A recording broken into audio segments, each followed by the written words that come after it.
Hey everybody, welcome to Sew Along Sunday or Embroidery Monday. We did not get to finish our Sew Along Sunday last night, so we're going to finish it off tonight. So we are doing Embroidery Monday. I am going to wait for some people to hop on, and while you guys are hopping on, I'm going to send out the text to let everybody know that I'm here. If you're here, say hi so that I can say hi to you guys. It shows there's 3 people on.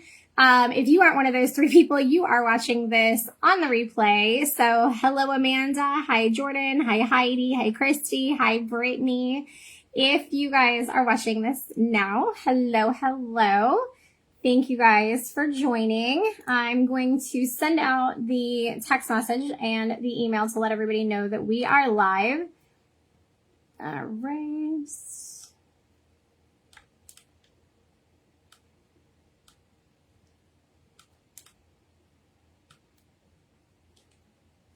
Hello, Tori. Hi, Alicia. Hi, Judy.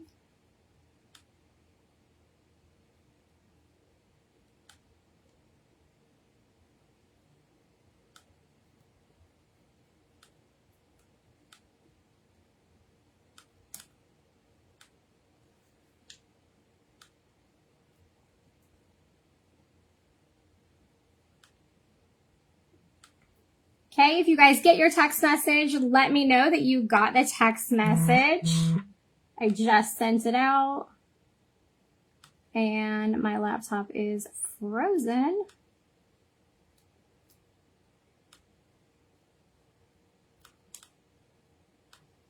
And I just shared it in the group. Hi, Holly.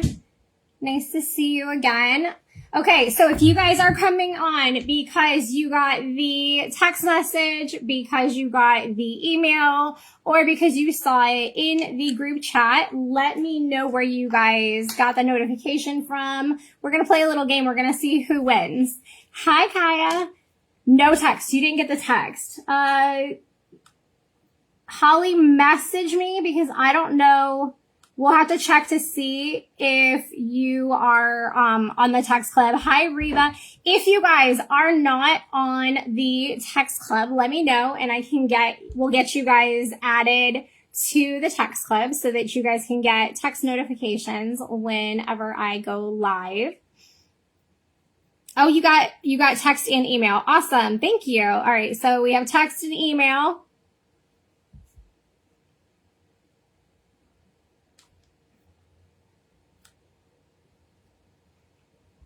Oh, it's saying I have a slow connection. So if I have a slow connection for you guys, I'm so sorry. All right, Reba, you came here from the text because you got the text. Awesome.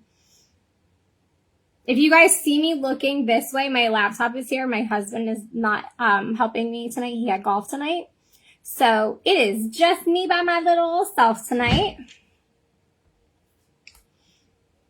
All right, let's go ahead and get started. We have some people on watching now. So I've got the text out, I've sent out the email, and I did send out a message in the group chat, although my face is frozen looking sideways in the still shot, so that looks funny. All right, so tonight we're going to pick up where we left off last night. Last night I taught you guys how to use your embroidery machine and use fabrics to do appliques and to make a patch. Holly, I just got your message. Thank you. I will check into that as soon as we get off of the live tonight. I'll check into that. Thank you. Okay, so tonight we are picking up where we left off last night. Last night I taught you guys how to do embroidery using fabric and your embroidery machine to do an applique patch. So let me pull that on screen so you guys can see what that looks like. So I did put the patch on to the makeup cape.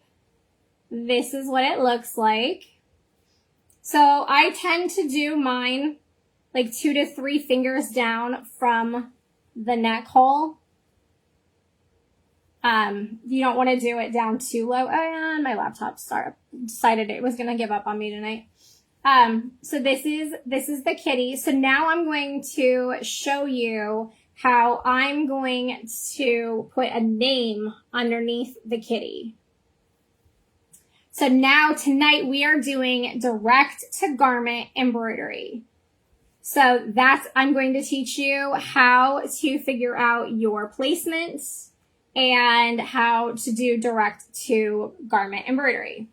If you do not already have this pattern, this is the Makeup Cape pattern. It's the Annalise Make-up Cape pattern. I'm way too close to my phone for me to be able to open this for you guys to see this, but it does have armholes. The armholes are optional. You can do armholes. You can do with or without armholes. But this is the Annalise Makeup Cape. We are doing a June challenge for the Makeup Cape. So today is the last day if you want to enter to win some prizes. You can enter your Makeup Cape. If you guys are sewing along with me tonight, make sure you get your Makeup Cape posted to the group tonight. And we're going to pick one grand prize winner out of the group to win a prize for sharing their Makeup Cape. And your photos and your information will be featured in the group for the month of June. If you want information on the July sewing challenge, oh, thank you, Amanda. So Amanda just dropped the link for the masterclass bundle. So the masterclass is a combination. You can get the pattern for free if you sign up for the Sew Confident course, or if you sign up for the Pageant Sewing Masterclass. The Pageant Sewing Masterclass is a bundle that I've created. It's got my 2 most popular courses. It is Sew Confident that comes with the free pattern, and then also Serger Secrets. Those courses teach you techniques, so they are not just for beginners. If you are a beginner, they are beginner friendly. But if you are somebody who's been sewing for 20 years, I teach techniques so that you can learn techniques in there that are techniques that I use every single day as a pageant designer. And then you combine all of those techniques that you learned, and you can use the patterns to make a makeup cape. The July challenge is the Lucy Retro Apron pattern. So you can take the knowledge that you learned tonight with embroidery, and you can do the Lucy Retro Apron with embroidery. So for the entire month of July, we are going to have the apron challenge. So it starts tomorrow, and I think there's 31 days in July. I don't know. I always have to look at a calendar. So somebody tell me in the comments how many dang days there are in July, because I don't know. But anyway, so for the entire month of July, we're going to be running a sewing challenge in the Pageant and Dance Sewing Circle group, in this group. If you're watching this on Facebook on the replay, I will have it linked in the description, the name of the group. But post your aprons, post your apron makes, and we're going to pick a winner of the apron challenge for the month of July. We'll pick that winner in August. There are 31 days. Thank you, Holly. I feel like an airhead because I didn't know that, but thank you. Okay. So we are going to go ahead and get started. I have a USB drive. I found this USB drive. So funny story. I thought this USB drive was stolen when my car was stolen last month. They stole my embroidery machine out of my car. And, I thought that the USB was with the machine, and I found it. It was not.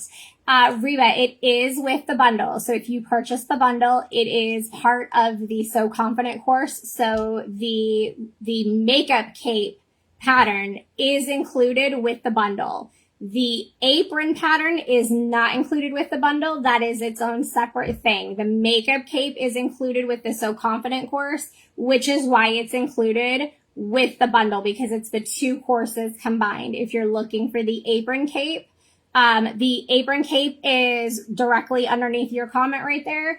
The link to the apron cape, I can talk, I swear. The apron pattern is directly underneath your comment. Thank you, Amanda, for linking that. I appreciate it. That is the Lucy Retro Apron. You can use that to do Mommy and Me aprons. You can use it to do retro aprons for photographers. A lot of photographers buy my aprons to do photo shoots, like retro style photo shoots. The mommy and me's are really, really popular. I've sold my aprons starting at $100, and I've sold them for over $200 an apron. You can use them to make pageant OOCs. I've used just the waitress part, like the waitress part of the apron, to make an OOC. I have embroidered on them. You can do all kinds of personalization on them. So you can take the embroidery knowledge that you get tonight and you guys can use that for next month, or you can use it if you want to make a makeup cape and sew along with me tonight. Make a makeup cape and post it up tonight. All right, so with that being said, I have the USB loaded up into the side of my machine. I am demoing on the Brother PE 900. And if you want the supplies list for this, the supplies list is linked in the event for the Sew Along Sunday from last night, or it is on my website. If you go under free tutorials, there's a whole section where it says free tutorials. Excuse me. There's a whole section where it says free tutorials. It has blog posts. These videos will be put up onto YouTube and embedded into that blog post, but you have all of the links of all of the supplies that I used last night and tonight linked there as well. So I am using a 5x7 hoop. And then last night, as we discussed, if you wear it, don't tear it. So since we are doing direct to garment, since this is something that's going to be worn, possibly washed, you do not want to use tearaway stabilizer when you do a direct to garment. So if you're embroidering on a t-shirt, if you're embroidering directly on to the makeup cape, you do not want to use tearaway stabilizer. You want to use a cutaway stabilizer that is going to help to stabilize those stitches so that when it gets washed, that design doesn't get warped in the washing machine. I had a pre-cut piece here that was supposed to be ready to go for when I went live, and then asked me where I put it. Is this big enough? I think this is the one. This is the one. Yay. Okay. So this is cutaway. So you can see I'm pulling on it. It doesn't tear like a tearaway stabilizer does. I'm going to tip this down. If you are prone to motion sickness, I apologize. I'm tipping this down so you can see what I'm doing on the table here. Okay, so I have my hoop laid down. I have my cutaway stabilizer placed on top. Then I'm taking the top piece to my hoop, placing it on top of the stabilizer and sandwiching it in between those two layers here. So you can see the outer layer of my hoop and then the inner layer of my hoop. There's a knob right here. You want to twist that to make sure that everything is nice and tight. Okay, now I'm going to pull up the image on my embroidery machine so that I know which direction I need to lay. Need to get out of the last design. I need to pull this up and figure out which direction the words are going, because the last thing I want to do is stitch this on upside down while live. That would be super embarrassing. I am using my Craft Bond glue. You can use pins to hold this in place, or you can hoop it. I am showing you tonight how you can, what they call, float the design. I prefer to float. One of the reasons I prefer to float is because I can lay it on here and I can position it just right once I hoop it. And it's hooped unless I go through the whole process of unhooping it, where if I float it, I can lay it on here and I can move it because it's just glued down with a light layer of glue. I can reposition it as many times as I want to until the glue dries. Okay.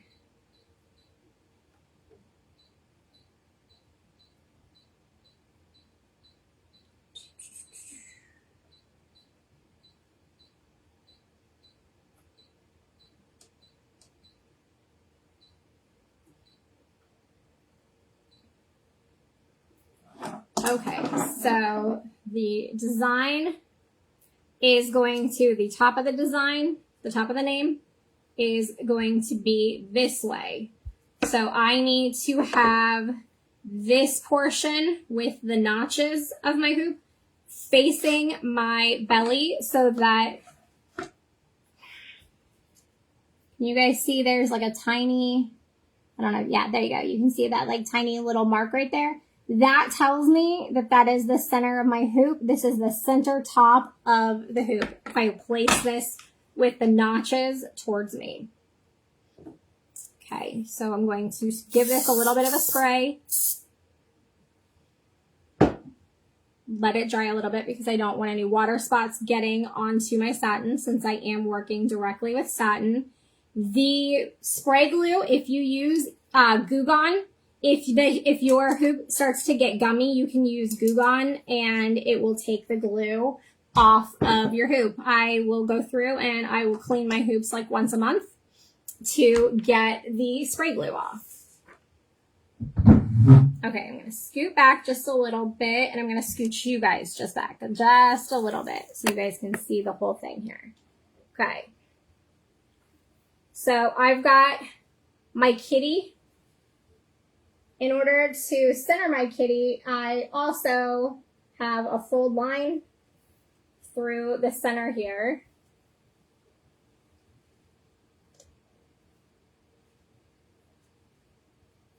I'm going to put the kitty's tail,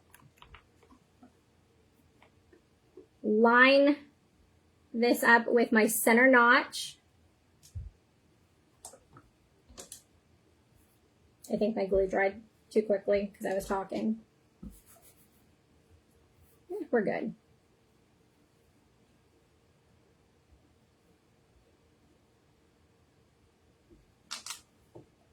So I don't know if you saw that, but I picked it up and adjusted it slightly.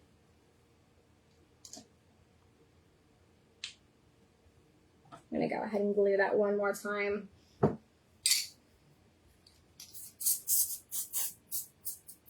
Oh, yuck.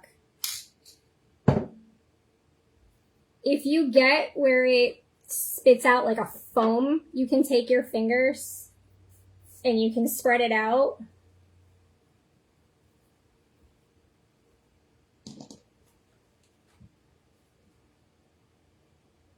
Typically, if I did not have this glued on, I would fold this in half, find my center. So I just want to show you how I would do that. Just fold it, match up my armholes to find my center. I already did this when I put this on here, but that's my center. You can take a pin.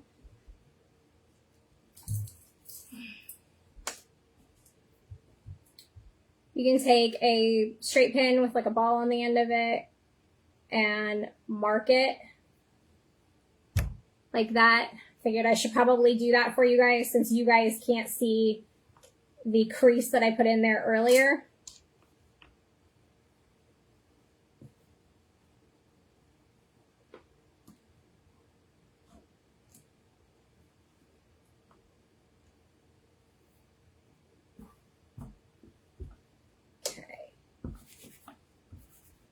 Now that's glued in place. So I've left a space up at the top for the cat's tail. If you want to, you can probably bring it down just a tiny bit more.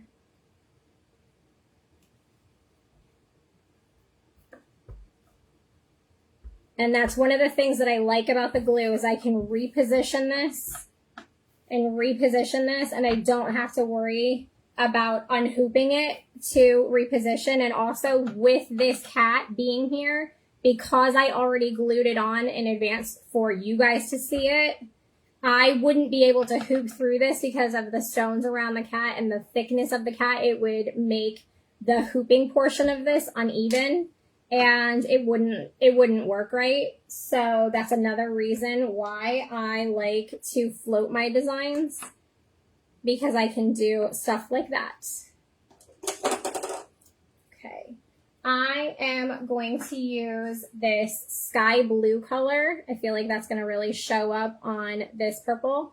I'm going to use this sky blue color for the name.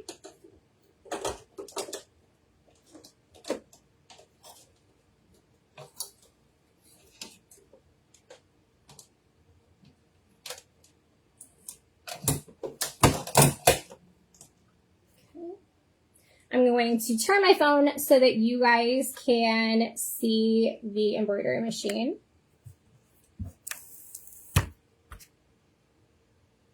There we go.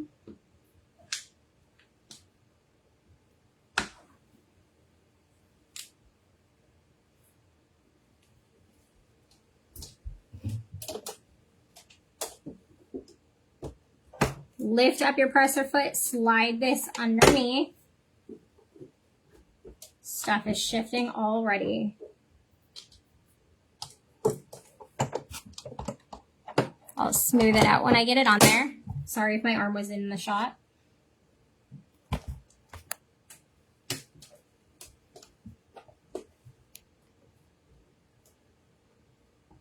So you can use a chopstick if you want to use a chopstick to hold this in place. You can use little pins or you can use more glue. I didn't want to use a whole lot of glue on this because I didn't want it to leave glue residue on the backside, though it does wash off. The next thing you want to do is you want to sweep this. So you're going to take your hand and go underneath your hoop and make sure that nothing is up underneath your hoop, because the last thing you want to do is sew this directly onto the fabric and then find out that you had fabric stuck underneath there and you have to pick it out, and at this point you're basically going to have to cut it in order to get it off of the machine. I'm going to pin it in this back corner over here in order to hold it in place.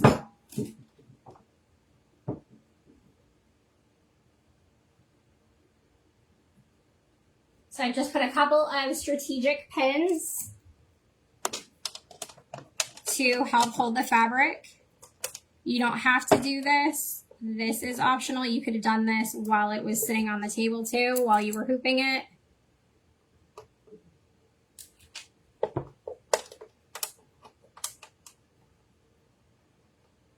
The glue was a bit dry when I stuck this on, and it came out a little bit foamy, which means I need to clean the head to the spray glue. There we go. Okay, so that's on there pretty good. It's not going to shift on me or anything. I'm going to use my pair of scissors, not my fingers, to hold the kitty so that the design doesn't pucker, but it holds the kitty out of the way, lowering my presser foot.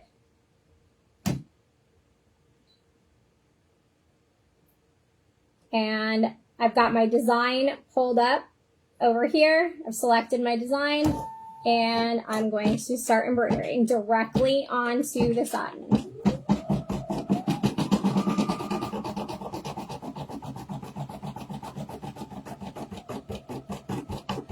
Holly, the reason I use this brand is because it's washable. So since I'm working with clothes, hold on, let me pause this so you can hear me over this. The reason why I use the Elmer's is because it's washable, and since I'm working with clothes, I like it.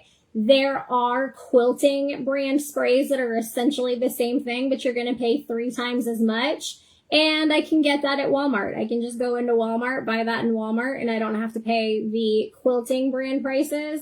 So yeah, that's why I like Elmer's, just because it's cheap, it works, and if I need it in a pinch, if I need to run out because the spray nozzle has stopped working because it's clogged and I need to make a run to Walmart, well, I can just make a run to Walmart.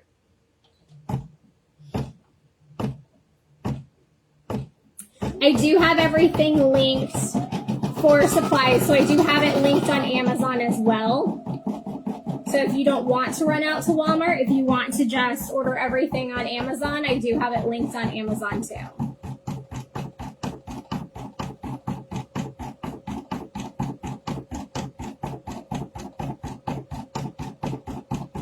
Sorry, my hand is right in your way. I apologize. I was trying to smooth it out.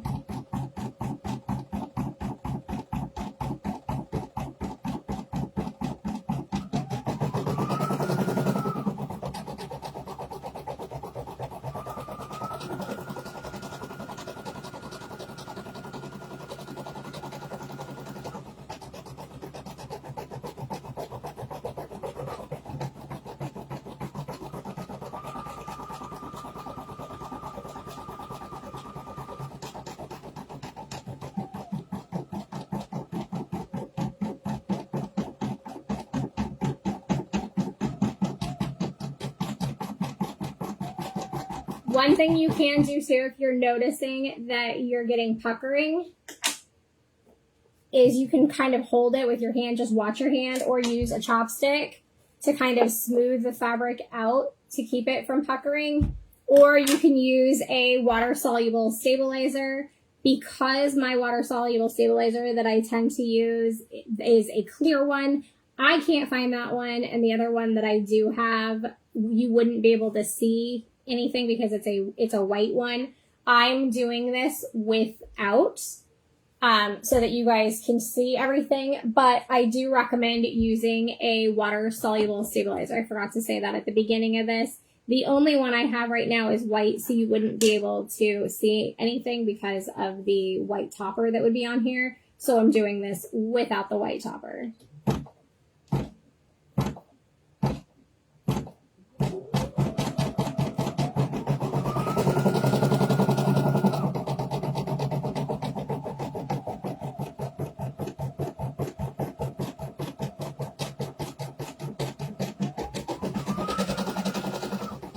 So raise your hand if you are now a float convert, if you were used to hooping and you've always hooped, and I have now convinced you that floating is amazing. So let me know in the comments if you are now a floater where you used to be a hooper.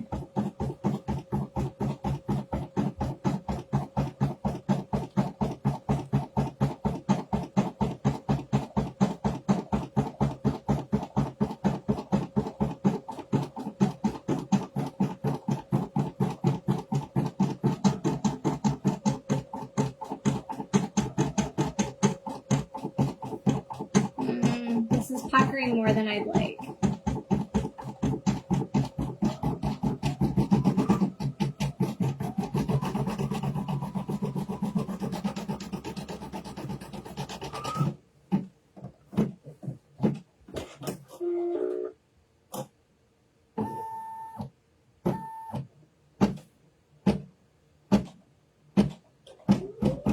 All right, so Amanda's a convert.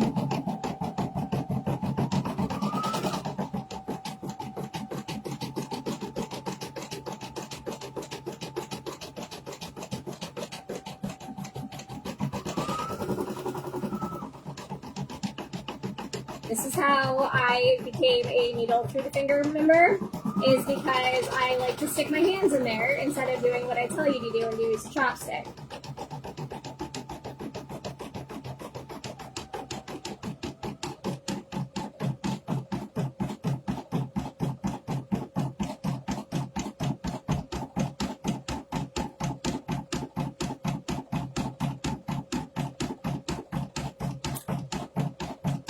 So Holly, I would use the water soluble. I would use it on top of the satin. So it would lay on top of the satin, and then this would stitch on top of the water soluble. So all you would be able to see would be the water soluble stabilizer. You wouldn't be able to see anything underneath.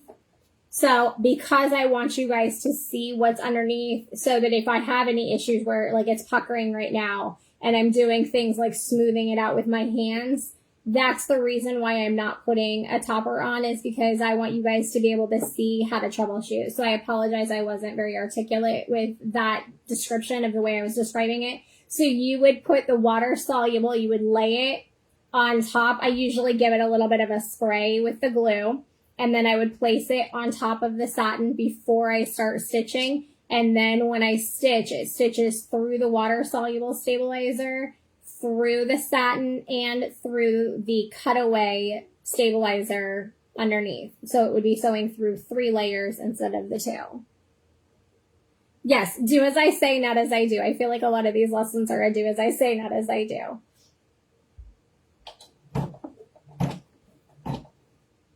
Oops.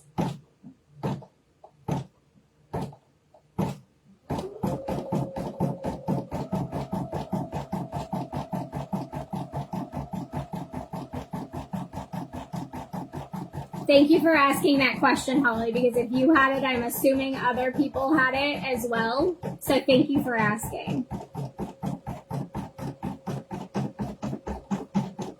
And in case anybody is curious, this name is a 28-minute long stitch out. It is a very long name. Her name is Carly Ann.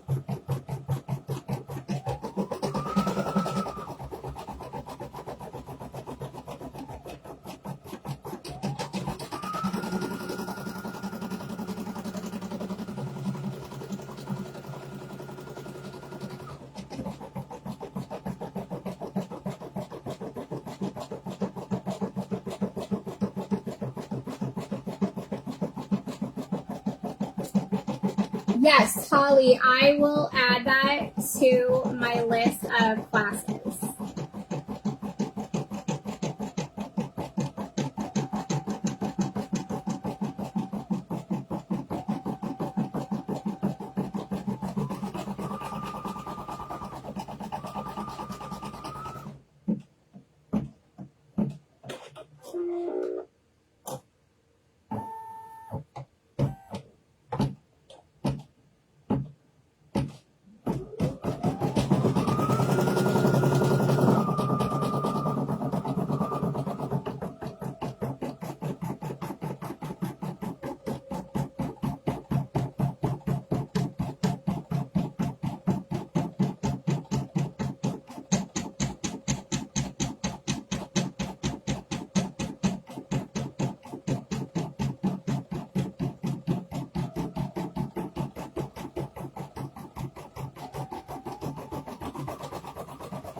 Oh, thank you, Amanda. Yeah, so if you are joining us late, what I'm teaching right now is direct to garment embroidery. Last night we did a live where I was teaching how to do applique. So this is applique up here. This is an applique patch. So I taught you how to make a patch. And then I glued this on this morning so that it had time to dry before we got to doing the direct to garment embroidery. So right now we are doing, this part is a direct to garment embroidery. So this is basically teaching you how to do multi-hooping. So if you have a machine that's a PE 900, like this one, the biggest hoop size you can do is a 5x7 hoop. If you want to do bigger designs, like for example this one where I'm doing the cat as a large design and then the name is a very long name, I am doing 2 separate hoopings in order to get them onto this garment.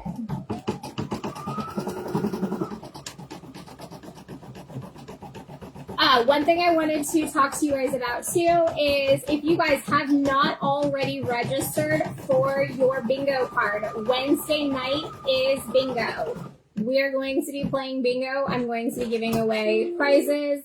I'm going to be giving away about $300 in prizes on Wednesday. So you guys want to make sure that you're there. If you have not already registered for your bingo card, please go register for your bingo card so that you can get your individual bingo card, because it is really, really difficult once we are already live to hand out the bingo cards for people who didn't pre-register. So please go get your bingo cards. If you already registered for your bingo card and you have not received your bingo card, check your spam and check your promotions folder to see if you should have a thing to confirm that you indeed did intend to put your email in there to receive emails from me. It makes you confirm it. It is a law that was passed in California, as well as I believe Canada, and the UK also has this law in place, and it's a law that they're trying to put in place in the United States. So my email company is making it, like they are already just putting it in place. So it's an extra step. It's a pain in the butt, but you guys have to confirm your emails in order for me to send you your bingo card. So if you have not confirmed your email, when you signed up, there should be a confirmation email that you click on to confirm your email, and then it will send me a notification that you have confirmed your email, and then I can then go from there and send you your individualized bingo card. So please, please, please pre-register for your bingo cards so that I can get those sent out before we go live, not while I'm live and hold everything up. And like I said, I'm doing about $300 in prizes on Wednesday night. So you're going to want to make sure that you're there.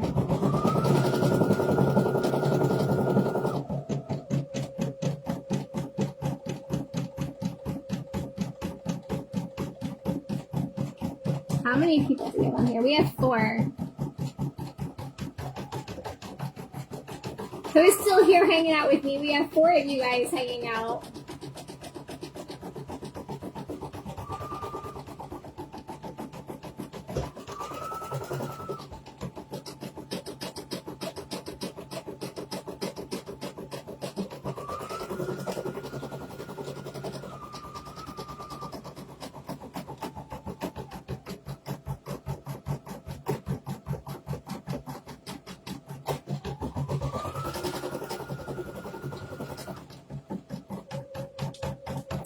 Hi, Alicia.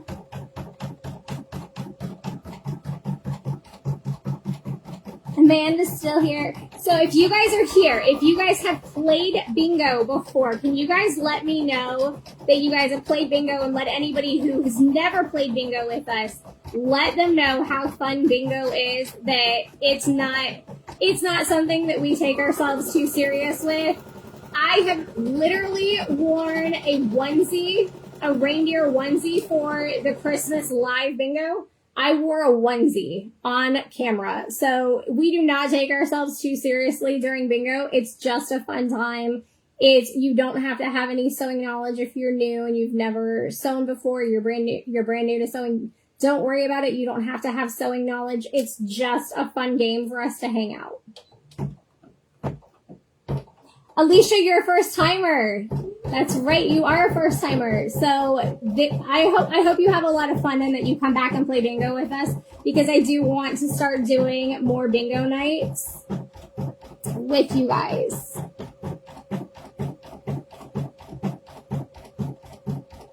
Yeah, Amanda, you won. Amanda, didn't you win one of the grand prizes last time we did bingo? Didn't you win one of the grand prizes, which was the one-on-one coaching with me? That was the $100 coaching call with me.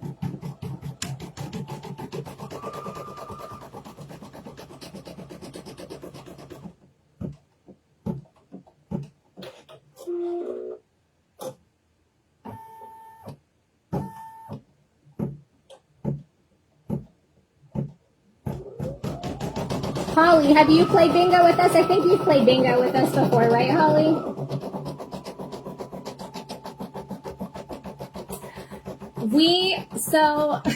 Amanda, funny you mentioned that, because that brings me into a great segue.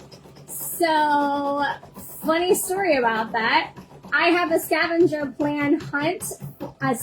hunt planned for next week, because next week is my birthday week. So all throughout my birthday, we're going to be playing games throughout the week for my birthday week. And I am going to be doing a sale on the website. So if you have been eyeballing the courses or eyeballing a pattern and you have not purchased it yet, if you are signed up to get emails from me, you are going to get VIP access starting on Sunday. You're going to get VIP access to get 43% off. And then on top of that, I'm going to run bundle deals. So I'm going to bundle items together like the masterclass and the planner. You can pick up the masterclass and planner as a bundle, and then those will be discounted as a bundle. And then you can also, then on top of that, you'll be able to take an additional 43% off of that bundle price.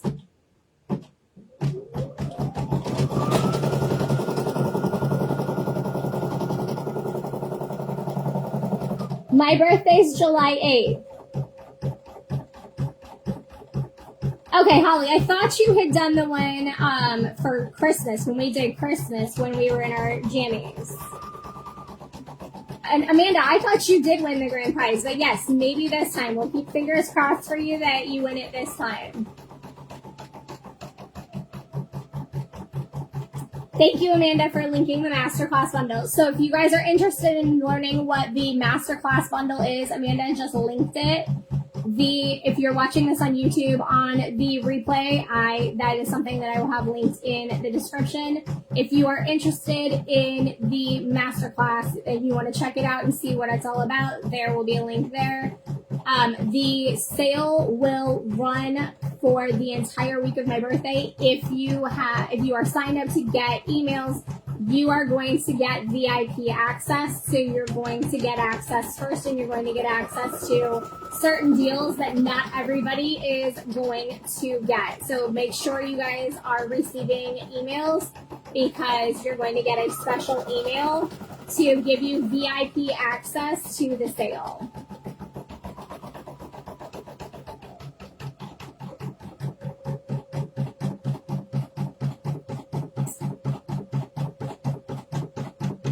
Alicia, when is your birthday?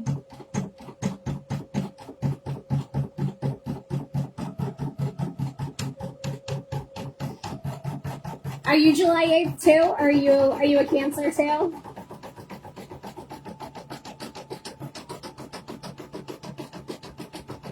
Do not do that with your finger like I am.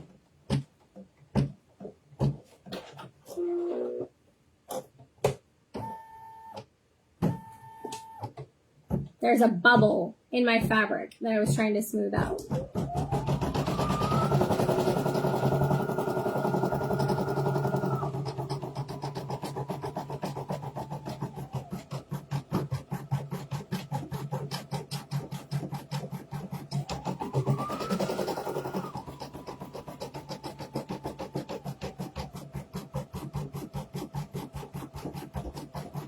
Oh, you're the day after me. Well, happy early birthday to you.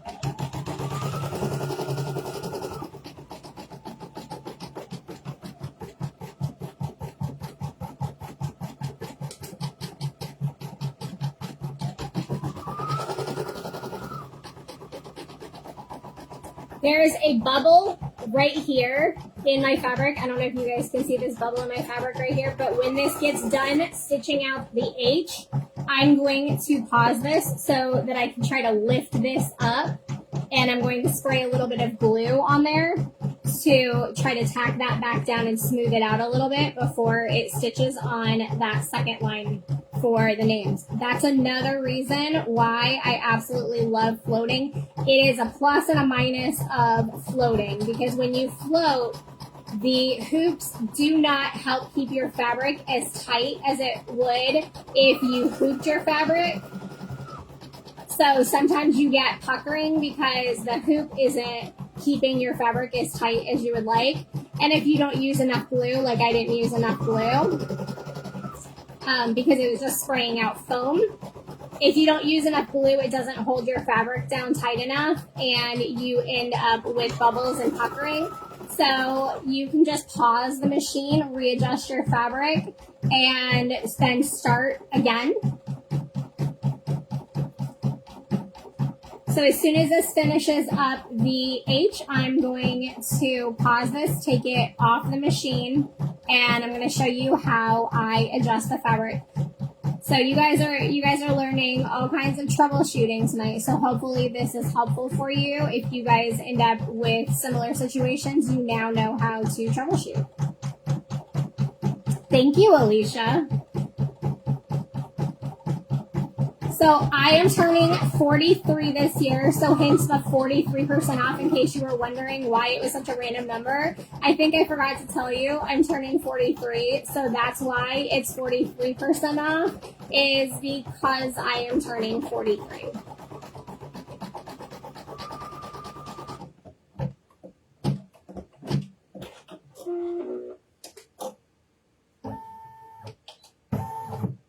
Okay, so I paused it. I'm going to take this off the machine and I'm going to turn you back towards me. So if you're prone to motion sickness, I apologize. I'm turning it. Okay.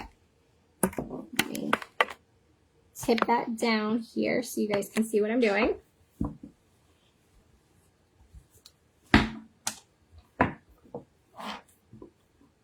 So I have a couple of bubbles, but I have a really big bubble right there. So I'm going to pull my pins out. Lift this up so that I'm exposing this down here.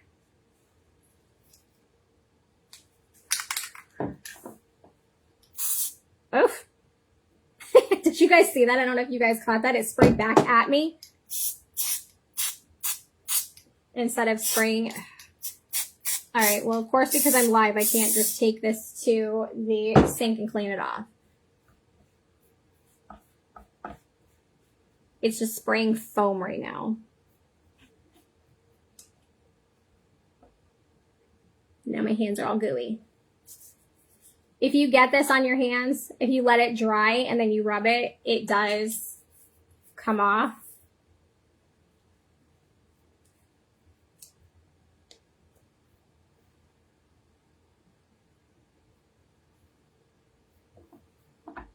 And if you do end up with a spot of glue that shows through the front, you can get this whole thing wet. I recommend with satin you get the whole thing wet, not try to spot treat it, because you will end up with water spots with satin if you don't just get the whole thing wet. So like right here, I have a spot where the glue made like a foam, it foamed up right there. So I am going to have to dunk this whole thing into water in order to get that spot off and not leave a water spot because I tried to clean it. There's also a little spot here too. So you just dunk it in water, no big deal. Let it dry overnight and then carry on with your business. But now you can see what happens when you actually use the right amount of glue. This is nice and tight on here. So we won't have to see me doing dumb things like trying to stick my finger on there to smooth it out.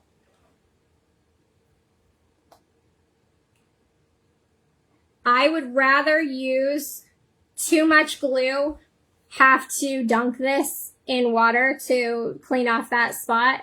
I would rather use too much glue and have spots like this and have to clean it than not enough glue, have it bubble up, and then have it stitched down where it looks wonky. I don't know about anybody else, but that is my personal preference.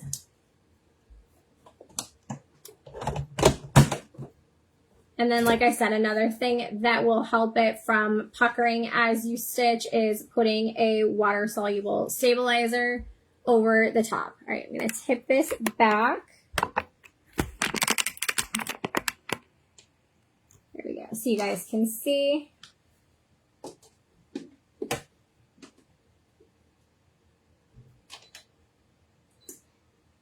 Oh, also your machine, if you do not lower your presser foot, your machine will tell you, lower your presser foot.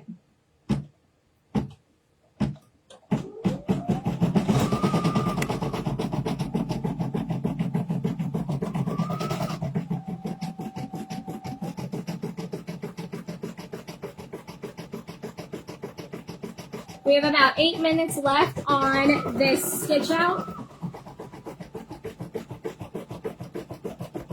While this stitches, do you guys have any questions for me that you guys want me to answer while this is stitching? I am, in case you wanted to know, I am doing this hands-free. My machine knows where to go. I am not moving this at all. The machine is doing this for me. There is an arm right here that moves the hoop. So as it sews, the hoop moves and this part of the machine stays stationary.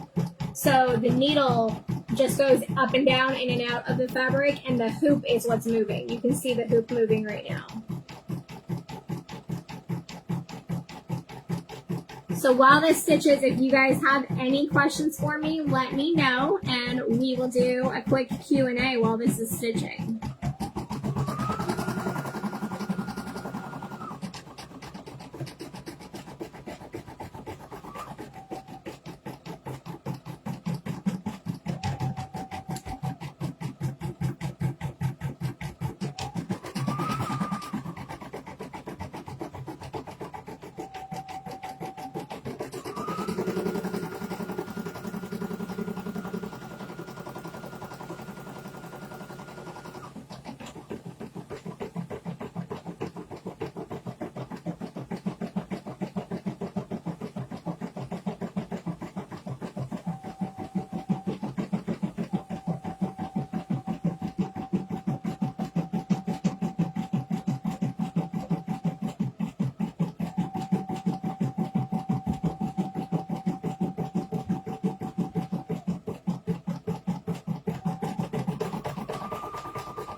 Okay, so Amanda wants to know what is the longest embroidery project I have ever done. It was a 5x7 full embroidery, so it was not applique. The only way I could do it was embroidery. It was the Lisa Frank, both of them. I can't remember which one took the longest, but it was the Lisa Frank animals that I did on the belly and on the back. They were really, really, really long stitch outs with like, I can't remember how many, what the stitch count on each of those was, but it had to be close to like the millions in each one, because there were just, I mean, this stitch out just with the name is 10,000 stitches just for this name. And these were really, really, really detailed animals. So if you've ever seen my Lisa Frank swimwear that I made, those animals on the belly and on the back were 5x7 each. And they took me literally all day to stitch those out. I believe I woke up at, I mean, granted, my machine runs, so I just let the machine run. So I can't say that, like, I sat here and, like, did really much with it. But I want to say I woke up at, like, 8 o'clock in the morning, got everything set up, got it running, and went to bed at 11 and finished right before I went to bed. So when I say all day, I mean literally all day. But that also included the Lisa Frank. Oh, hi, I'm out of bobbin thread. So I did a trick on this machine. I can trick this machine so that it doesn't know that I'm out of bobbin thread. And I did that. And I forgot to check it before I went live. So let's wind a bobbin, shall we? So they come with these little plastic bobbins. This is what's recommended to use with this machine is these plastic bobbins. They will tell you when you're close to out of bobbin thread, and you can just pop this out and put in a new one. Bobbin thread comes, you can do in either black or white. I typically will do white. You don't have to worry about matching it like you would for sewing. You don't have to worry about matching it up to your thread color. You can just use white or black. The only time you would worry about making sure that it matches is if you're doing an in the hoop design where you're going to see both sides of the stitching, and then you would want to match your bobbin thread. Otherwise, if it's going to the inside, I just use white. For the most part, everything I do is white thread, white embroidery thread. Now, what I did was I used a metal bobbin because it was already wound, and I didn't feel like opening this and winding a new one. And when you use a metal bobbin, because of the weight of the metal bobbin, it tricks the machine, and it tells the machine that it has more bobbin in there than it does. And sometimes I like that. Most of the time I like that because I'm not having to stop and pull out the bobbin when it still has quite a bit of thread left on it, in my opinion. But the downside to that is it doesn't tell me when I'm running out of bobbin thread. So like tonight, it ran out of bobbin thread and it just kept stitching. So there are pros and cons to my hacks. Do not ever tell your machine repair person that you do that. They will want to shoot you because they're going to tell you it's not recommended. Use the bobbin, that's the bobbin type that comes with the machine. That's what's recommended. So I'm telling you it's recommended, and then I'm telling you what I do as a hack. You can do whatever you feel comfortable doing. I feel like this is a canning conversation. There are certain canning methods that I use that I believe as long as you use common sense, you're perfectly fine. I'm going to tip this up so you guys can see it winding the bobbin. So I'm just holding on to a tail. A lot of people are really intimidated by winding a bobbin for their embroidery machine. It's literally the same thing as winding, I just dropped this, so I'm holding on to this thread. It's the same thing as winding a bobbin for your regular machine. It's no different.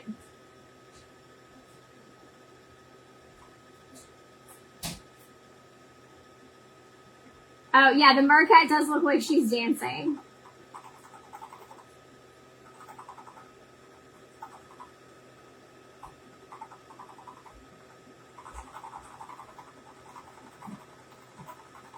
Oh no, my phone is saying it is at 10% battery and I have it plugged in. It is not charging. Oh no. Okay, let me figure this out because I do not want my phone to die. Hold on, you guys are going to be at a weird angle for a second so I can try to make sure that this is plugged in. There we go. All right, hopefully it stays charging. All right. Sorry if you were motion sick, if you're prone to motion sickness, I forgot to warn you. I apologize. Okay, we have wound our bobbin, not wind our bobbin, wound our bobbin. So I'm going to swap this bobbin out for the bobbin that I have in there, and then I'm going to teach you, in case you need a refresher, on how to go back and stitch over an area that you need to make a correction to.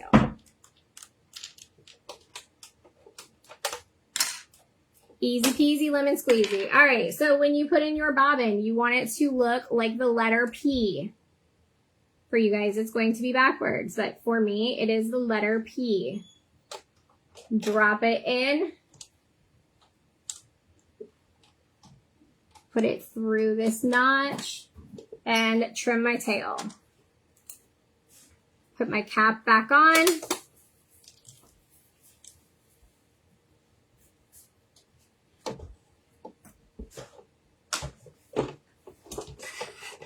since we are re-hooping this, we're going to want to make sure that we sweep this and make sure that none of the fabric is stuck up underneath the hoop, because the last thing we want to do is take all this time stitching and then have the fabric stuck up under the hoop, and the only way to get it off is to cut it off, and you have to start all the way over again and pray that the fabric store has the correct color that you need.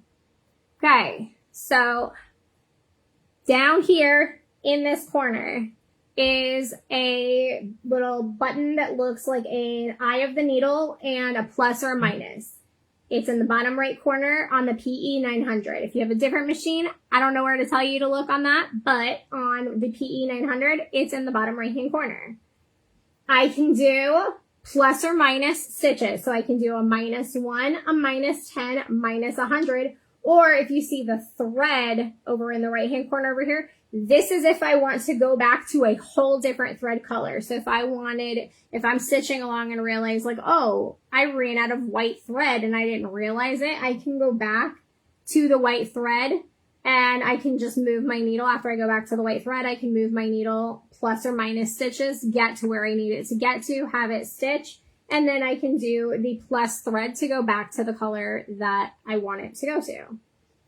So we're going to go back -100. Okay, so -100, like you guys can't see what I'm doing. So -100.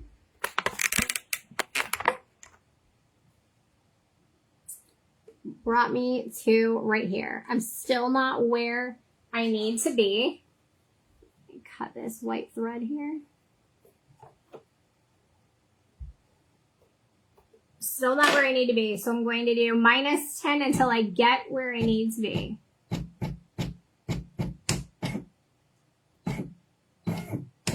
Oops, went too far. Okay, we're gonna start there and see what happens. I can always go back. Do I not have this on here correctly? I do not. Nope, I'm not hooped up correctly. So I'm loose. Let me tip this down so you guys can see this. So I did not get this on the notch right here, and it's stitched off of the lettering. So you can see right here, it started stitching where it should have been stitching here. It stitched over here. So if you ever see it stitching and you're like, that's not where that's supposed to be, that means you didn't get your hoop on all the way where it needed to go. And so it's stitching in the wrong place. You can take a seam ripper. You can go on the back side and just cut these threads. And then take your scissors from this side, lift them up, and they should pull out. These don't want to pull out. There we go. Okay, easy peasy lemon squeezy. Ta-da, nobody will know the difference.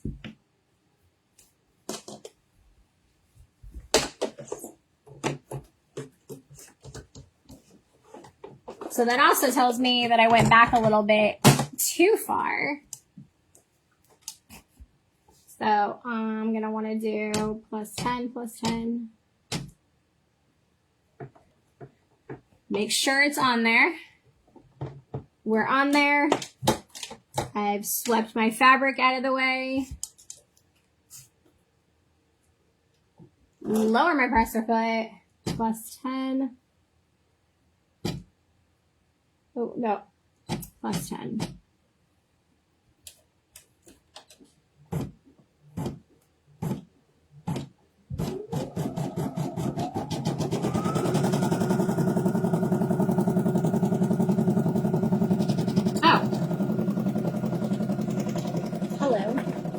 You guys need to see what I'm doing.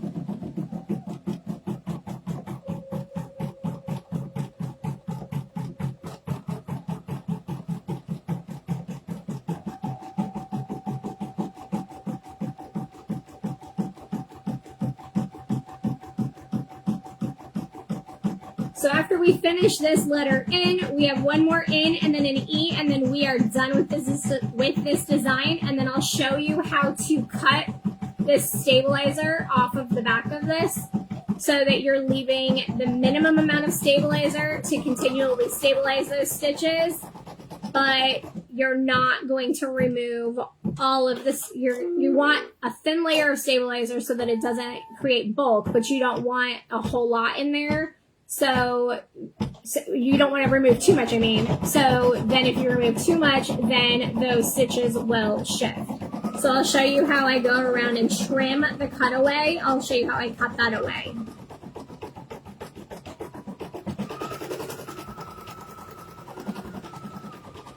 While this is stitching, we've got 2 more letters. While this is stitching, does anybody have any questions for me while this stitches?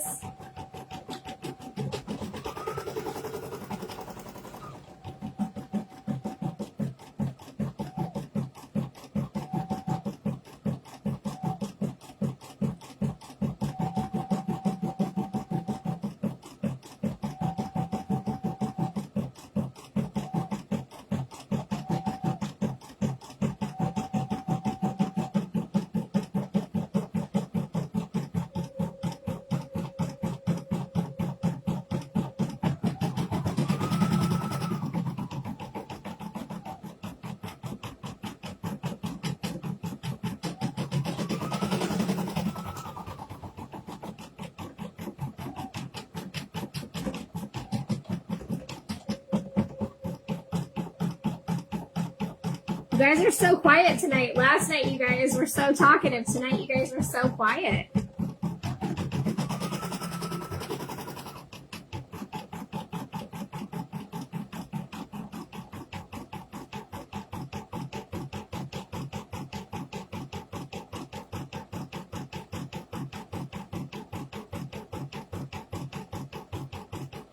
So who's excited for the sale? Oh, we have a question, Amanda. All right, let's see. When will be the next embroidery live? You're learning so much. I'm loving the embroidery machine even more now. So I have to add the next one to my list. I'll be honest, I don't know, because I do have for July, we're doing a rhinestone, how to rhinestone and how to kind of lay out your laces. Not really design 101, but like an introductory lesson on how to lay out your laces and how to pick the kind of laces that you need for certain projects. So laces and rhinestoning will be in July. And then in August, I think we're going to do a how to make sashes live. And then we're going to do a Cricut, Silhouette, Cameo, whatever you want to call those machines, to do vinyl. I think we're going to do that in September.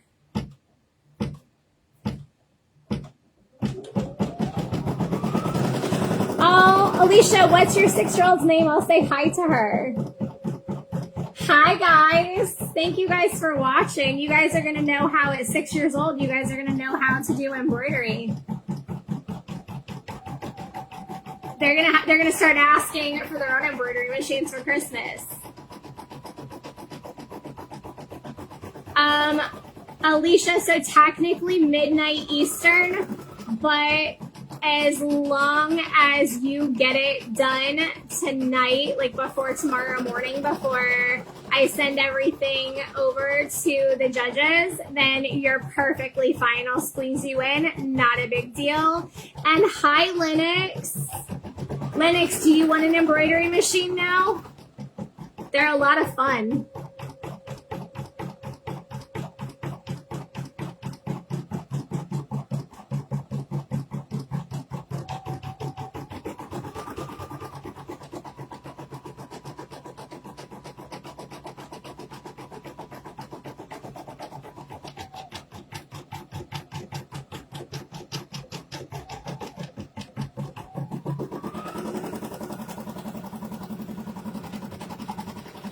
We are on the last letter. I think my machine wants to be done as much as I want to be done with this.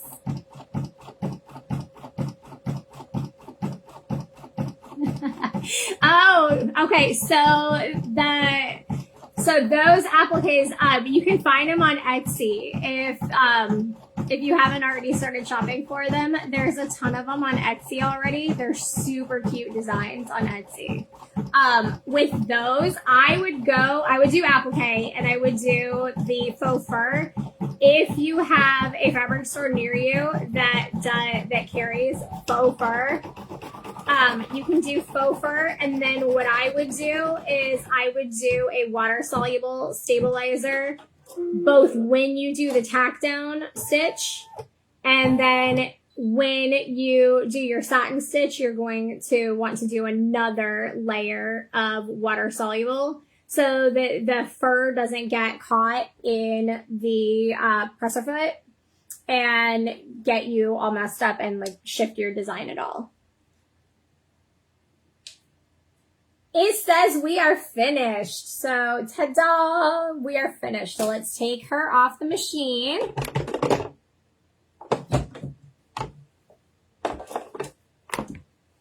Move you guys towards me here. There we go. Hello. All right. So here is our makeup cape. I need to pull off the pins and unhoop the stabilizer so that we can cut this away. But this is what she looks like. She's so pretty. So I put pins. I put 4 pins in here. So I'm going to pull my 4 pins off.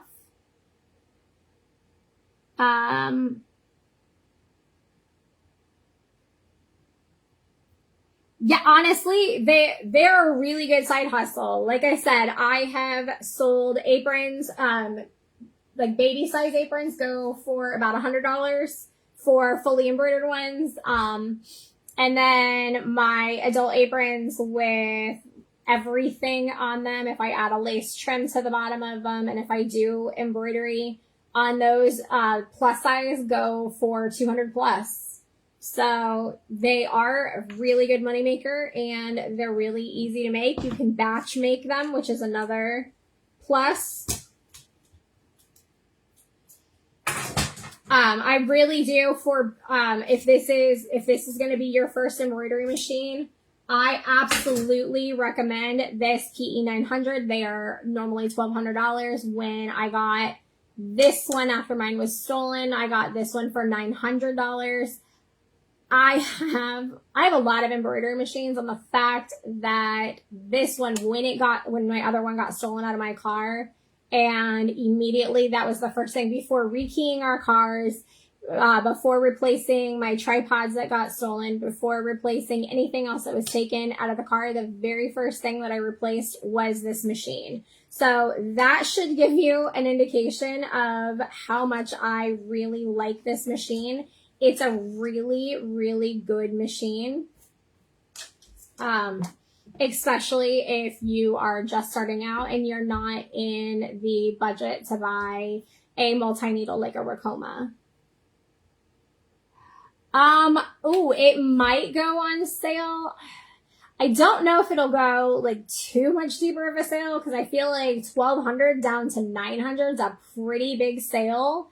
But I will be sharing, I'm going to try to compile sales during that week. I'm going to try to find the sales. I'm going to make a blog post for you guys, compiling all the sales, and I will send out an email and I'll post it in the group with the blog post of all of the sewing deals I find during that sale. So if I do find it on sale, I'll let you guys know when I compile the sewing deals for you guys. But I'll be honest, I've never seen it go on sale during Prime Days. And with it already being on sale, if it were to go on sale, they'd probably jack the price back up and then lower it by like $100, $200. So you feel like you're getting a sale, but if you didn't already know that it was $900 last week, you feel like you're getting a good deal, but you're really not. That's another thing that Amazon does, is they jack the prices up to mark them down so you buy stuff thinking you're getting a deal, but last week it was cheaper. You're very welcome. I think you're awesome too. Thank you so much. So Amanda, they might bundle more with it. They might do a bundle, where they put like stabilizers and thread. I have seen where they've done like bundles where they've put the stabilizers and thread together and make it like a whole new listing. But again, like it doesn't really save you a whole lot of money, in my opinion. If you guys, I mean, I'll price check it, of course, before I post the deals and stuff. If I feel like it's a deal, I'll absolutely share it with you guys. But in my opinion, in the past, I feel like they've jacked the prices up, then marked it down to make people feel like they're getting a deal, and they're not. Okay, so I'm talking and I should be explaining what I'm doing. So I've cut this. I'm not cutting in to the letters, but I don't know, like a centimeter away from the letter. And I'm going to leave a border around the letters. I'm not cutting into it so that it doesn't cut the threads. And I'm using my curved scissors so that I don't pick up the satin.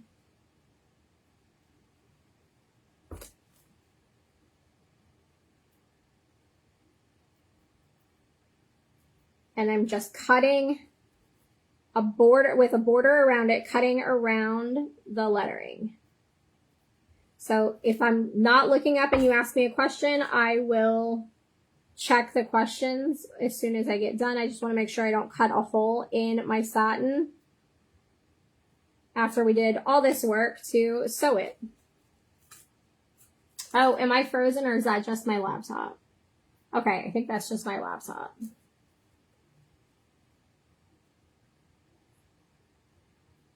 You already told your hubby you plan on stocking up, Amanda?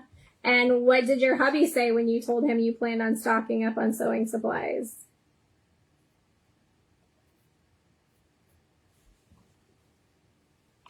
Oops, sorry, I'm bumping the cord, but I had to replug my phone in because it decided it wanted to die.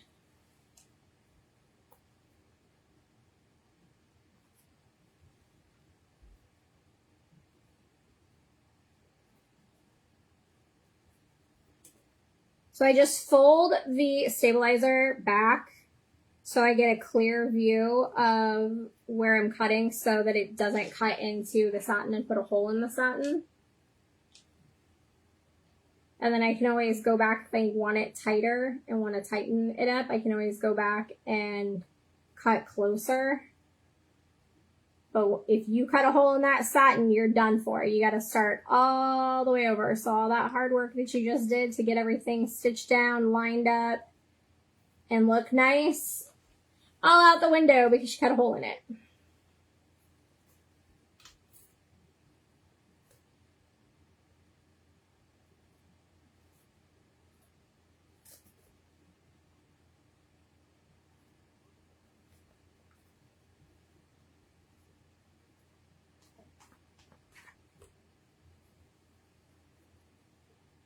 He said, go for it. Listen, we all need a supportive husband like your husband. Pretty sure my husband is petrified because it's right around my birthday. So it's usually a dangerous time.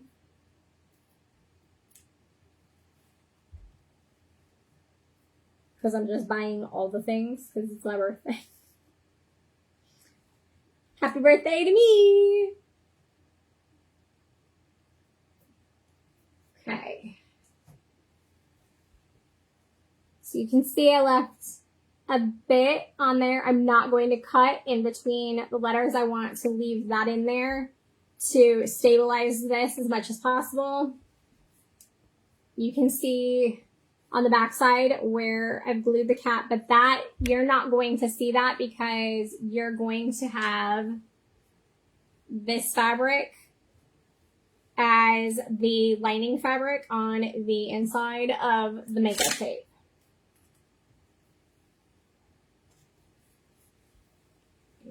Put it on and model it for you guys.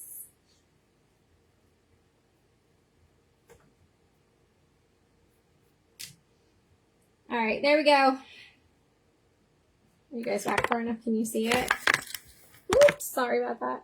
All right, kind of stand up.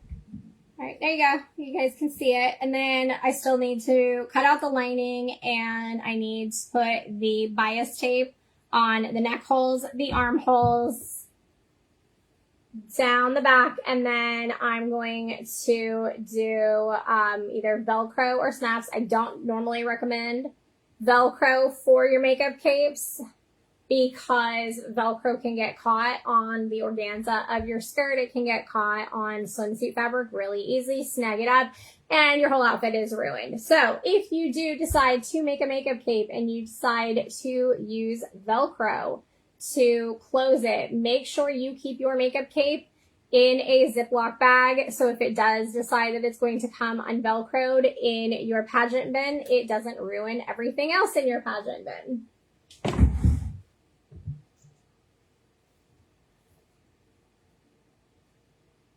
I do get to buy more for my birthday. However,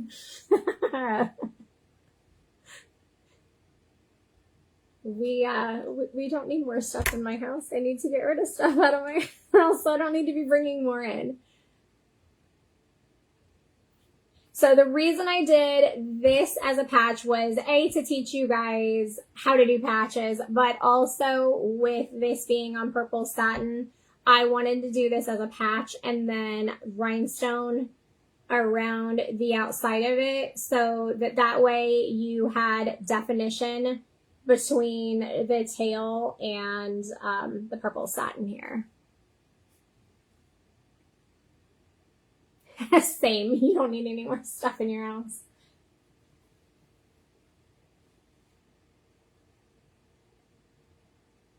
Thank you, Reba. Have a great night. Thank you guys. If you guys have any questions, I will stay on for just a little bit longer and answer questions if you guys have any questions about this process. I'll hang out with you guys for just a little bit longer.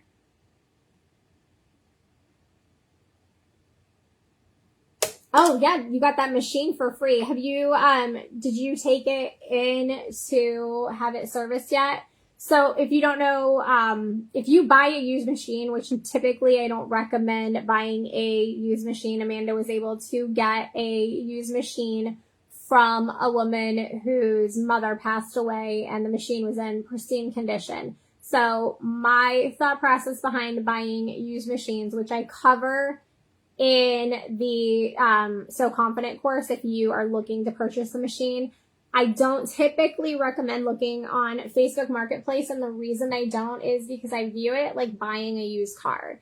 You wouldn't just go buy a used car if you didn't know when the last time the oil was changed on that car. You wouldn't go buy a car if you didn't know any of the maintenance history on that car and you didn't know whether or not it had been maintained, because you don't know if you're going to drive off that lot and it's going to be a lemon. Well, that's how I feel about used machines.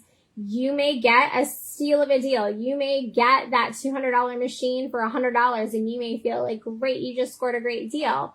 Now add $150 to that, because now you need to take that machine in to have it serviced and have it looked at. So that $200 machine just cost you $250 because you had to pay that woman $100 and then you had to pay $150 to go have it serviced. If you want to buy a used machine, if you are in the market for buying a used machine, I definitely recommend older models, like the all metal, like Kenmore's, stuff from like the 80s. Those machines are tanks and they will last forever. And I recommend if you have to pay for it, go into a sewing machine repair place.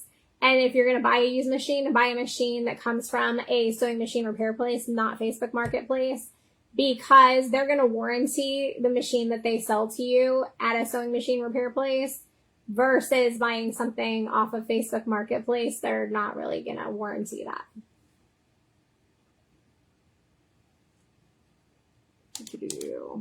It says slow connection. Okay, you still have to get your service. So yeah, if you score one for free, if you get one for free, take it in. $150, it's still a great deal. If you have to pay $150 but you got the machine for free, it's still a great deal. But if you're buying one on Facebook Marketplace, always add like $150 to the cost and then factor if it's going to cost you $150 to buy that machine plus what it cost you. Are you actually saving money? So I have my Nana's Kenmore. When I was a little girl, technically it was mine when I was a little girl in the 80s. Well, I already told you I'm 43. So yeah, in the 80s, my Nana took me to Sears and she bought me my own Kenmore that was kept at her sewing studio. So they worked on industrial machines. So when I was too little to work on an industrial machine, because my feet didn't reach the pedals yet, she bought me my own Kenmore, and then she got those storage tubs, stacked them up, and then put the foot pedal on to the storage tub so that my feet could reach, but that way I could sew alongside her. So when she closed down the shop, she took the Kenmore with her, and she passed away in October, and that was one of the machines that I brought back with me when I came back from Florida. So technically it was mine, I guess, but in my mind, that was one of Nana's machines. So I have a very old Kenmore. I'll be honest, I don't use it. I don't want anything to happen to it. But I do have an old Kenmore. They are absolute tanks. I absolutely love old Kenmores. I do have an industrial Bernina. And if I'm not using my industrial Bernina, I am using a Singer Heavy Duty. So if you are looking for a recommendation for a machine, I'll typically ask you what your sewing goals are before I give you a direction. Like if you want to quilt, if you're looking to get into quilting, then I'm going to have a different recommendation for a machine than if you are looking to just do pageant wear. If you're looking to just do pageant wear, swimwear, stretchy fabrics, I absolutely wholeheartedly recommend the Singer Heavy Duty. Do not buy it at Walmart though. Do the 4452 off of Amazon. The ones at Walmart, the reason they're cheaper is because they put plastic pieces in them and they are not heavy duty machines. I made the stupid mistake in the middle of the night because I had an issue with my machine, needed a backup, and I was in the middle of filming a tutorial, so I needed the same machine. Went to Walmart, picked it up, and it broke very quickly after buying it. So I don't recommend buying the Singer Heavy Duties from Walmart. You're welcome. I almost cried. Did you guys hear my voice cracking? I'm sorry about that. But yeah, thank you. Does anybody else have any other questions before I start crying again? Feelings, man, feelings. So if you guys haven't seen pictures of my Nana is the one who taught me to sew. She taught me to sew when I was 5 years old.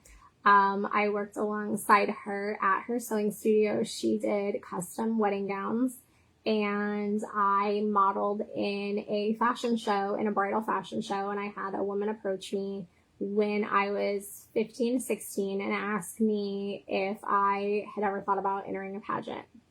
I made my own clothes to enter the pageant, and I ended up winning and got hooked, as one does. And I started competing, and in order to pay for me to compete, I started making clothes for other people. So I became a designer at 16 years old in 1998. And I was a designer until about 10 years ago, and I started doing cookies full-time 10 years ago. And during COVID, during the lockdown, I had someone ask me if I would teach the sewing classes like I was teaching the cookie classes. During COVID, during lockdown, I started teaching cookie decorating classes.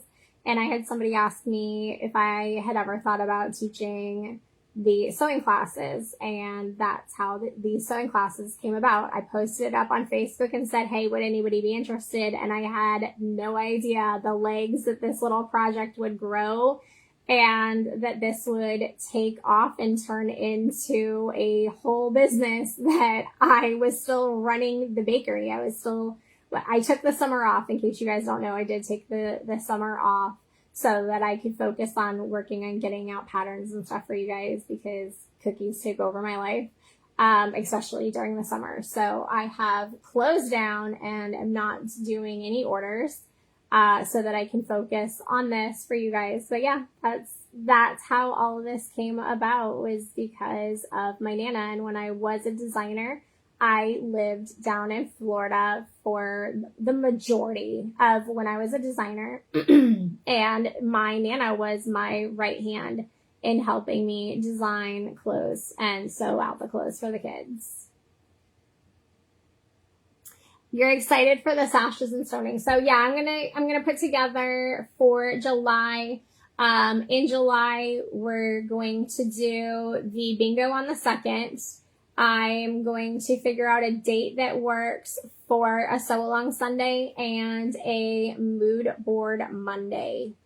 So if you've never done one of the lives for mood board Monday, it is very similar to this. But I teach you how to get the ideas out of your noggin onto paper and then turn them into masterpieces that you stitch up and put out on stage. So I teach you my whole process of how an outfit that I've previously designed, I take something that I've previously designed, so that way I can show you the whole start to finished garment production of it. So I have done 3 Mood Board Mondays. They are currently on the YouTube channel. So if you want to watch a previous Mood Board Monday, they're on the YouTube channel. The Sew Along Sunday videos, since Facebook is no longer hosting the videos after 30 days, they're going to start deleting them as of tonight. So tonight, all my Sew Along Sunday videos are going to be gone. They're going to be removed off of Facebook. So I'm going to be once a week putting a video over onto Facebook. So I've downloaded all the videos. I'm going to move them over onto Facebook and try to get one up every single week. So this week will be these 2. Yesterday and today's videos will go. I'm going to try to edit them together. So I may do them as 2 separate videos, because this would be kind of long. But they're going to go over on the YouTube channel as well. So Mood Board Monday. So what a mood board is if you, Holly, do you have one of my planners? It's inside the planner if you don't already have the planner. It basically is my planning, how I plan out. So there's a mind map in there. When you were in elementary school, you might have done a mind map before you wrote a story. They have little bubbles, and then the bubbles connect to each other. That is a mind map. So the first thing we do is we'll do a mind map, and we take all of the ideas and we kind of group like ideas together. So if you want to see what that's all about, go check it out. That's on the YouTube channel. So we go from the mood board, we go to the mind map, and we will search out. This is when we start doing our research. So we search out the fabrics that you want to use for that project. We search out the trims that you want to use for that project. If you're doing any embroidery for that project, what do you want the embroidery to look like? You put that on there. If you have an idea of what pattern you want to use. So let's just say you want to use the Lucy Retro apron. You can take a picture of the Lucy Retro apron and you can put that on there. If you have to order your fabrics, say you have to order your fabrics from Mood. It's coming from New York. Now I live in Connecticut, so it only takes like 24 hours before they get to me. But if it's going to take you a couple of days for it to get to you, you can print out a picture of that and stick that on to your mood board. From the mood board, we go to the croquis. What a croquis is, I'm sure you've seen it. You probably just don't know the term for it. A croquis is a fashion illustration where you have the shape of the body and then you draw the clothes onto it. That is called a croquis. So in the planner, I have 2 different croquis. I have a child croquis and I have an adult croquis in the planner. It comes in both planners. So I have 2 planners. I have the Pageant Sewing Planner and I have the Sewing Business Planner. The Sewing Business Planner has all of the pages that are in the Pageant Sewing Planner, plus 19 additional pages that were all of the pages that I wished that I had for a planner when I was a designer. After you get done with your croquis, that's when you would do your measurements. If you haven't already done the measurements yet, you would do the measurements. So you figure out how much fabric you're going to need for this project so that you can order your fabric, you can order your notions, you can order, and if you're ordering custom fabric, if you need to order a digital file to have custom fabric created, then you can get that digital file. If you're doing a embroidery design, if you found it on Etsy, then you can put that on there. And it's just a place to make sure that you, kind of a checklist essentially, to make sure that you get all the supplies in the sizes that you need them. Denise says she loves her planner. Amanda, oh my goodness, thank you for grabbing the links to the planners too. So the links to the planners are in here. If you are watching this on YouTube, I will link the planners in the description. I'm going to have a ton of links in the description for the YouTube video. But those planners, so there are 2 different planners. You do not need both of them. If you are planning on just sewing for your child, you only need the Pageant Sewing Planner. If you want to be a designer, if you're looking to do sewing as a side hustle, maybe not even pageant design, but if you want to do sewing as a side hustle, then the Sewing Business Planner will be the planner that you want to help keep you on track. It does have a price guide in there to help you price if you're planning on doing pageant wear. It helps you price out your pageant wear so you're not undercutting yourself, underselling yourself. And then there's also a sample contract in there as well. Oh, good. I'm glad that it's helped you, Alicia. Which one do you have? Do you have the business planner or do you have the pageant sewing planner? And Denise, hi, you came late, but I'm so glad you're here. I forgot to say, I read your comment, but I didn't get to say hi to you. And Holly, I don't know. Holly, what do you say? What did you say yes to? I forgot what I asked you. I got on a tangent talking and I forgot what I asked you. Sorry. I think I asked you if you have the planner, right? I asked you if you had the planner. Is that what you were saying yes to?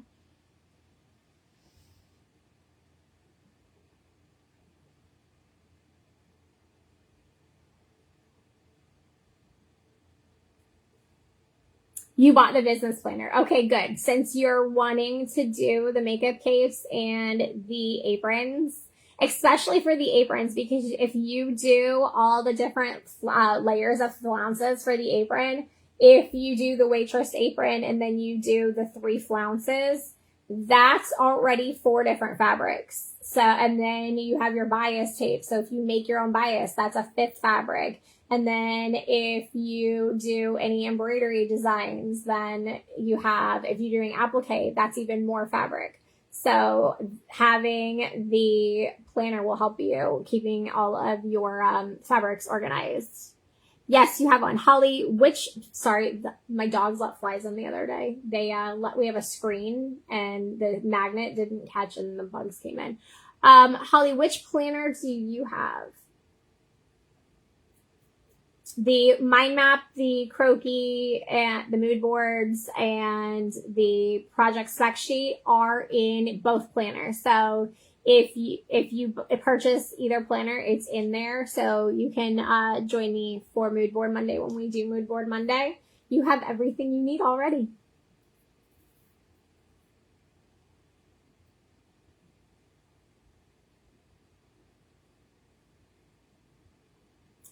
Oh, you have both. Okay, well, you have an extra.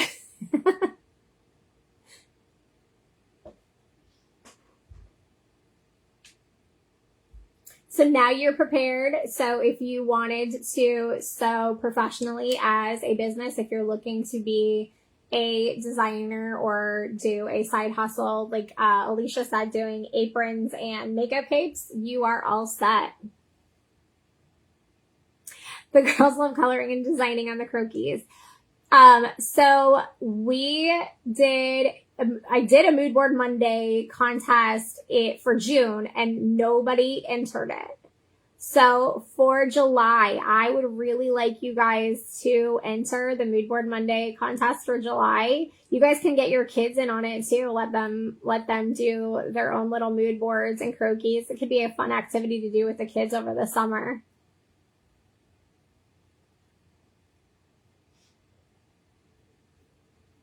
Yeah, so Holly, the business planner does, essentially it has both, because it has the sewing, the pageant sewing, and then it has the 19 extra pages.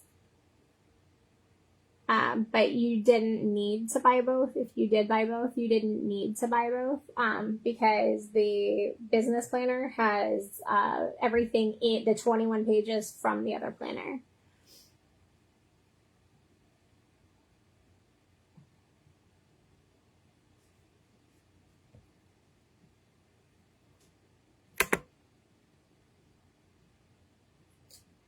Yeah, Alicia. So if you guys want to watch past Mood Board Mondays, see what it's all about, there are links to those on the YouTube channel. If you are watching this on YouTube, I'm going to link the playlist up here. So if you're watching this on the replay on YouTube, it'll be linked up here.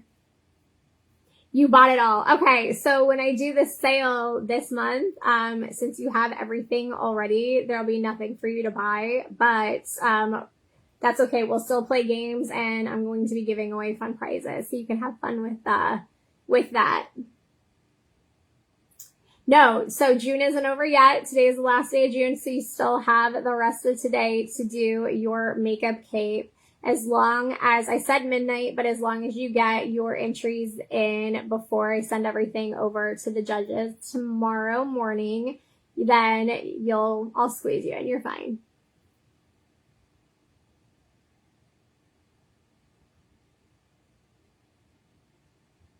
Yeah, you're going to draw, you draw right on the croquis. Oh, you know what? I think I just threw it away. I was going to say I can show you how like the whole process works, but I think I threw the pages away when I was cleaning stuff up the other day. But yeah, you'll do your mind map where you put all of your ideas onto paper. Then you do your mood board. Then you sketch out your concept onto the croquis. And then you fill out your spec sheet. And then if you make the outfit, you can post from the beginning all the way to the end of once it's made, and you do all the steps. But you don't, if it's not made, if it's just a concept, you can just post the concept. You don't have to post the finished product. But if you, well, no, I guess because I don't have patterns, don't post the finished product. Just because I don't want to open that can of worms, because if it's not one of my patterns, I don't want to open the whole can of worms of other people's patterns, etc. You know what I'm trying to say.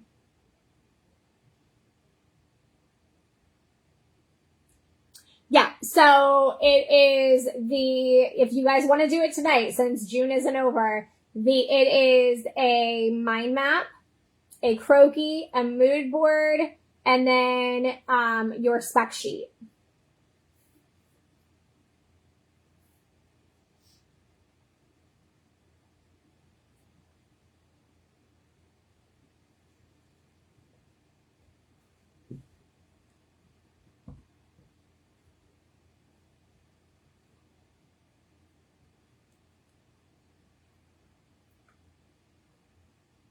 Now that we're almost over, now everybody's joining the live, now that we're almost over. Funny how that works. So if you guys are watching now, you guys can pick this up either on the YouTube channel. This video will be uploaded on to YouTube at some point this week, or it will be available in this Facebook group for the next 30 days until Facebook decides they want to delete it. But tonight we stitched out this little makeup cape. to demo how to personalize your makeup capes. So for the month of June, we did a makeup cape sewing challenge. For the month of July, we are doing the Lucy Retro Apron sewing challenge.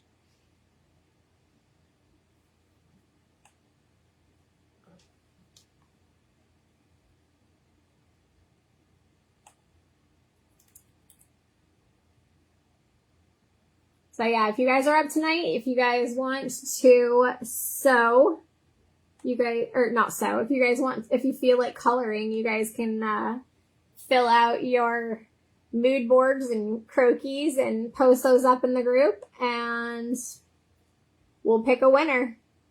You have basically tonight, but yeah, I was running that contest for the whole month and nobody entered. So if you are the only one who does it tonight, you will automatically be the winner.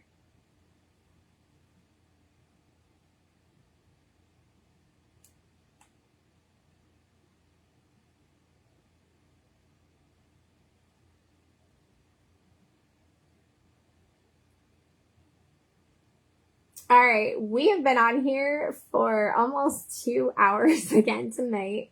If you guys have any questions, I will continue to answer questions, but if you guys don't, I'm going to hop off here and let you guys get back to your night.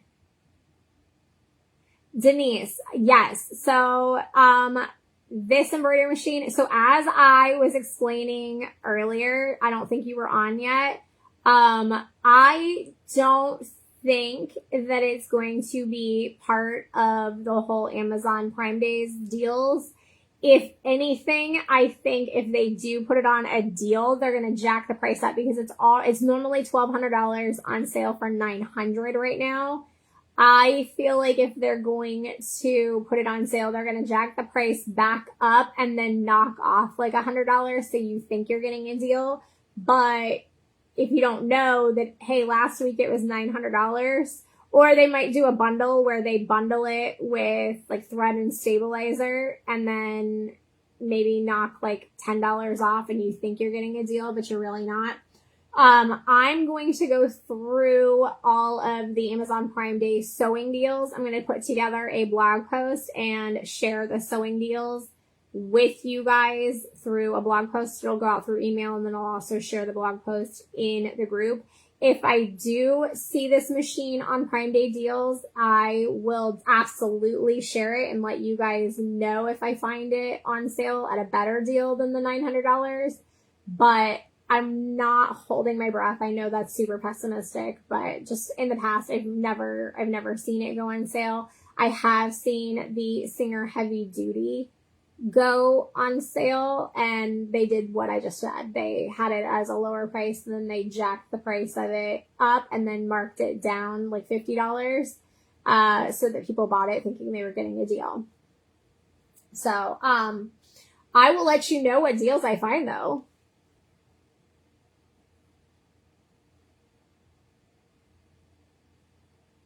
Oh, you got all 3 kids to sleep. Yay. Awesome.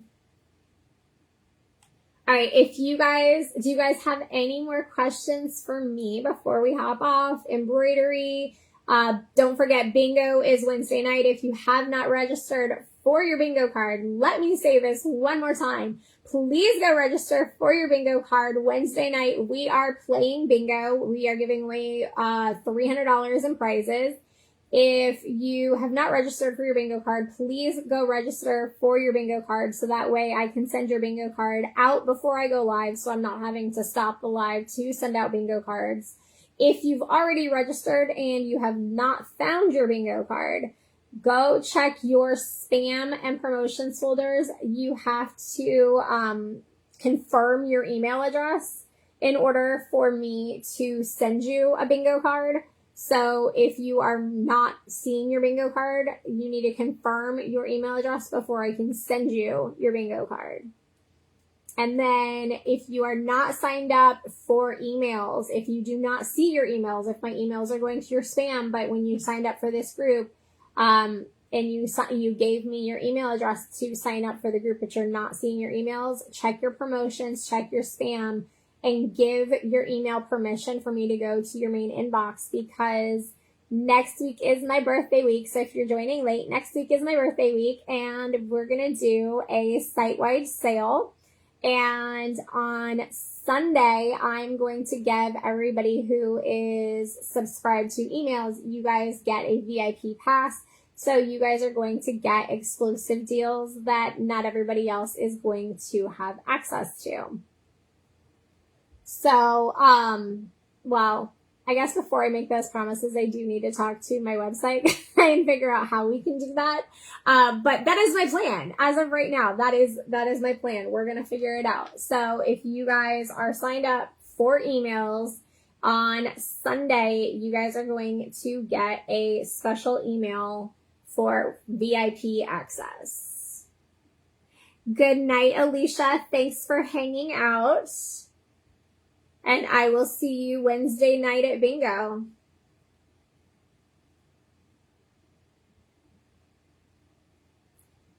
It doesn't look like anybody has any questions.